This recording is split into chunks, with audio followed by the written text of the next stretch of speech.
आपका स्वागत है इस वीडियो रिकॉर्डिंग में। देखिए, मैं पूरे विश्व में ये डेयरी कैसे चल रही है। विश्व में हो ये रहा है कि जैसे आप जापान को ले लीजिए, वहाँ तो काउ टू मैन रेशियो जो है वो 30 ह्यूमन बीइंग पर काउ है। भारतवर्ष में है कि 5 आदमियों पे एक काउ है। यूनाइटेड स्टेट में भी ऐसा ही है। यूनाइटेड स्टेट्स और भारत में जो है वो फर्क यह है कि यूनाइटेड स्टेट बहुत बड़ा कंट्री है। अब हम कहते हैं कन्याकुमारी से लेके और वो जो है कश्मीर तक का जो रास्ता है वो 3000 किलोमीटर है, सबसे लंबा रास्ता है। वहाँ पे मतलब eastern coast of United States जो है वो वेस्टर्न कोस्ट से वो मिलता है, तो वो 38,000 किलोमीटर। तो इसी तरह से उनकी गाय जो है 30 लीटर दूध देती है पर डे। उनकी हमारी गाय जो है 3 लीटर देती है। जो क्रॉसबर्ड वाला वो 6-7 लीटर दूध देती है। तो वो लोग बीफ ईटिंग कंट्रीज हैं, मतलब वो उनका तो मुस्लिम्स, क्रिश्चियंस, जूस और काफ़ी लोग जो है मतलब वो बीफ ही खाते हैं। वहाँ बफेलो नहीं होती, मतलब वो 60% डेयरी जो है वो बीफ के लिए है। बस दूध की उन पे बहुत ज़्यादा दूध है। अब देखिए, ग्राओ है कंट्री, ब्राज़ील है, यहाँ की गाय बहुत दूध देती है। ये 10,000 लीटर से नीचे एक लैक्टेशन में दूध देती है, तो उनको वो रखते नहीं है, उनको वो स्टार्टर कर देते हैं। सबसे ज़्यादा दूध जो है दुनिया में इसराइल में होता है। इसराइल का एवरेज जो है वो 35 लीटर मिल्क है। और ये सब जो हुआ है ये सब फ्रोजन सीमन के आने से हुआ है। जो फ्रोजन सीमन 40 में आया, उसके आ जाने से। और फिर रिसेंटली अभी ऐसा हुआ है कि जीनोम की एनालिसिस हो जाती है। मैंने जीनोमिक्स को बना रखा है,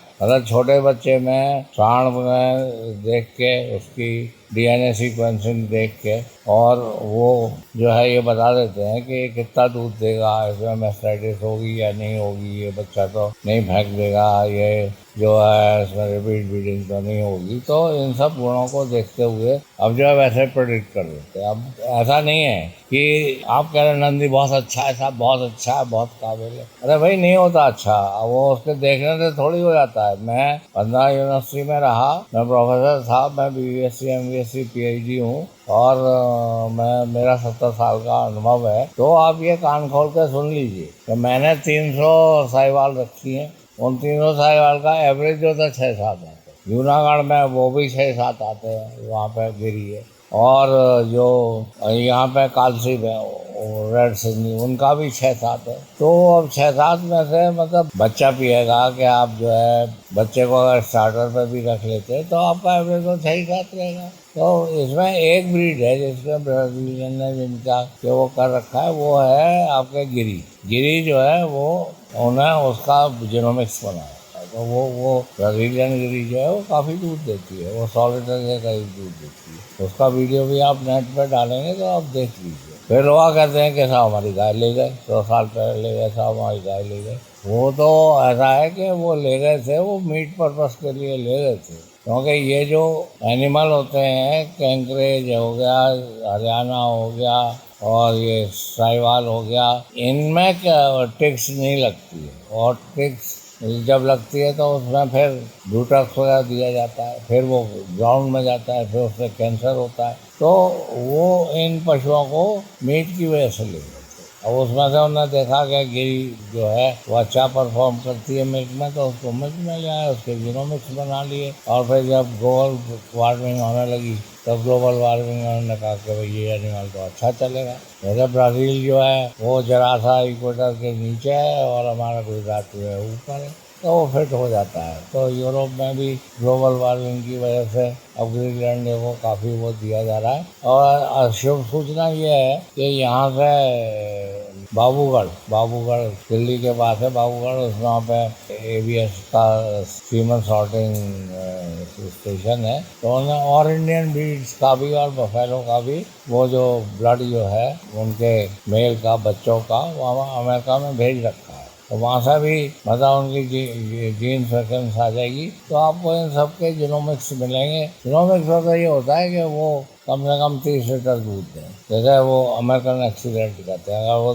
10,000 लीटर दूध देती है एक ब्यात में, एक ब्यात जो होता है वो 10 महीने का होता है। उसको 305 दिन भी कहते हैं, क्योंकि 5 महीने जो है वो जो है 5 महीने 31 के होते हैं। तो 305 दिन में वो अगर 10,000 लीटर दूध देती है तो अमेरिकन एक्सीडेंट होती है। हमारे हिंदुस्तान में 6, 7, 8 लीटर दूध, 6,000 लीटर दूध दिया।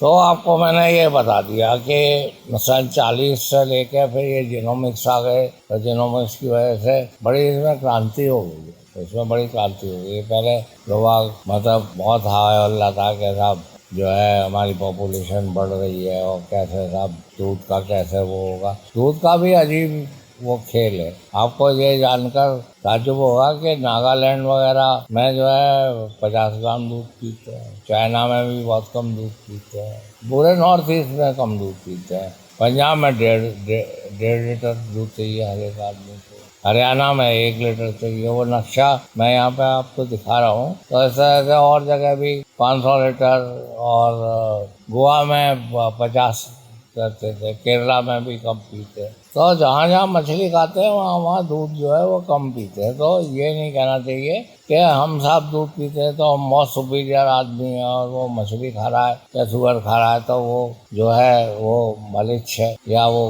गलत कर रहा है। ऐसा नहीं होता, ऐसा नहीं होता। वो एक एंजाइम होता है, जैसे एक एंजाइम होता है इसको क्या लैक्टेज कहते हैं। तो लैक्टेज एंजाइम जो है वो इधर नॉर्थ ईस्ट में और पूरे साउथ ईस्ट एशिया में नहीं होता है, तो वो दूध को ब्रेक डाउन नहीं कर सकते। उनका भोजन जो है मछली, सुअर, बतख, बकरी, यही सब है। वो कछुए को भी खा जाते हैं। तो उनका खाना है, ठीक है, बहुत अच्छी बात है। मतलब वो बिना सी फूड के बिना रह नहीं सकते। तो दुनिया में 2 तरह के आदमी हैं, एक तो सी फूड खाने वाले, और ज़्यादा एस्किमोज है। एस्किमोज जो है वो मछली खाते हैं, तो काफ़ी मछली खाते हैं। वहाँ पे तो एस्किमोज जो है जो पोल पे रहते हैं वहाँ कोई गाय भैंस तो होती नहीं। तो ऐसा ही है। मतलब ये कहना कि जो हम कर रहे हैं वो बहुत सुपीरियर है, जो दूसरा कर रहा है वो गलत कर रहा है, नहीं, वो गलत नहीं कर रहा, वो उसकी भौगोलिक स्थिति के वजह से हो रहा है। तो मैं आपको ये बता रहा हूँ कि मिल्क जो है हमारे भारतवर्ष में 35 से 40 रुपए लीटर में मिल जाता है। मतलब कहीं भी मिल जाता है। वैसे कुछ लोग 60 रुपये भी बेचते हैं। बफेलो का मिल्क जो है 70-80 भी बिकता है। अब डिपेंड करता है। एक बात यह है कि लोग जो है एक सिंथेटिक मिल्क से परेशान रहते हैं, तो इसलिए वो कोई भी कीमत देने के लिए तैयार रहते हैं। कुछ रईस आदमी हैं वो 1-2 गाय रख लेते हैं अपने लिए कि सामने दूध के लिए गाय रख ली है। उनके यहाँ कोई ऐसा नहीं है, वो तो मतलब ये है बड़े प्रेम से उसको रखते हैं। उनका इकोनॉमिक्स से कुछ लेना देना नहीं है। गांव में ये होता है कि वो बफेलो रख लेता है, वो अपना दूध देती रहती है। अभी मैं राजस्थान का सुन रहा था, वो बता रहे थे साहब यहाँ तो दूध की कोई कीमत ही नहीं देता, यहाँ तो 35 रुपये चलता है। मैंने कहा क्यों? वो तो बता रहे थे कि साहब यहाँ तो पाउडर मिल्क बहुत चलता है, जो पाउडर मिल्क से लोग कर रहे थे। यहाँ का दूध जो है दिल्ली चला जाता है। तो दूध का तो ऐसा है कि इसकी रेट बढ़ते ही जा रहा है। मतलब मैं तो सन 60 से इसमें हूँ, दूध को देख रहा हूँ। पहले वो 50 पैसे लीटर मिलता था, तो अब जो है 50 रुपये लीटर मिलता है।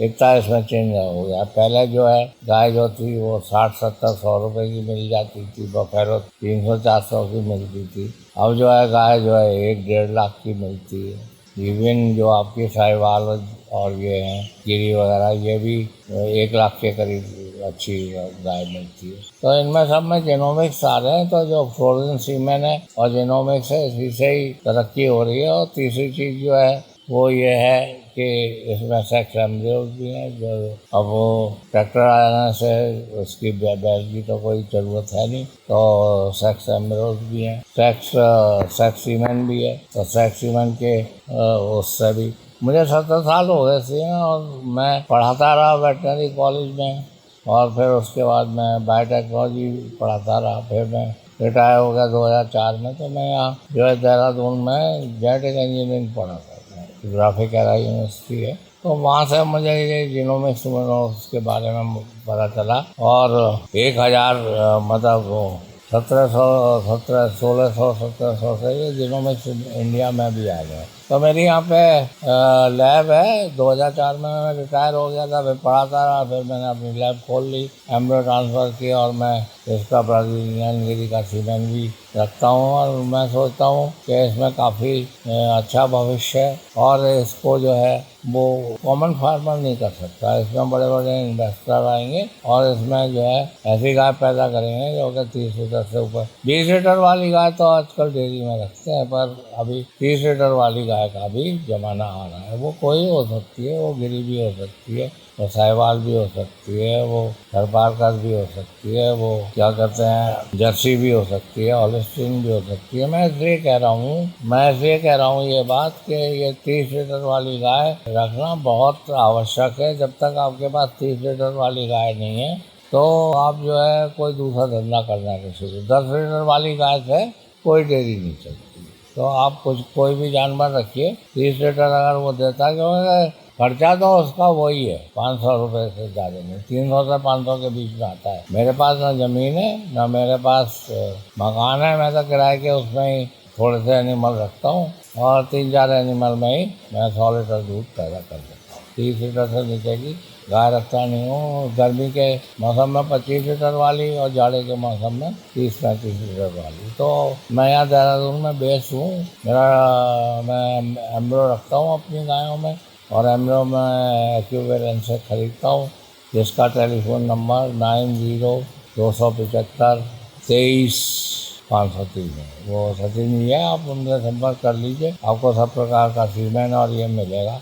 मैं ये बता रहा हूँ वेटरनरियन को, ये बता रहा हूँ कि देखिए आप वेटरनरी डॉक्टरी करने जाते हैं तो आपको कोई ज़्यादा पैसे नहीं देगा। अगर आप बताएंगे कि मेरे पास 2000 रुपये का सीमेंट है तो उसको डलवाने वाले बिरले ही हो। पर यदि अगर आप अपनी गाय में लगाते हैं तो आपके बारे में आ रहे हैं। मेरे पास 3-4 गाय हैं और ब्राज़ीलियन उसका सीमेंट मैंने 20,000 का खरीद रखा, 10 डोज लगा दूंगा तो उसमें ब्राज़ीलियन डिविडेंड पैदा हो जाएंगे। तो मेरा कहना यही है कि जो वेटरनरियन है उनके पास बहुत सुनहरा अवसर है, वो लोग अपना ही फार्म खोल सकते हैं। आप इंसेमिनेटर हैं, आप एलियो हैं, आप प्रशिक्षित हैं वेटरनरी साइंस में, आपको यही करने आता है, तो इसमें जो है काफ़ी संभावना है। और इसमें आप मुझसे जुड़ना चाहते हैं तो आप जुड़िए।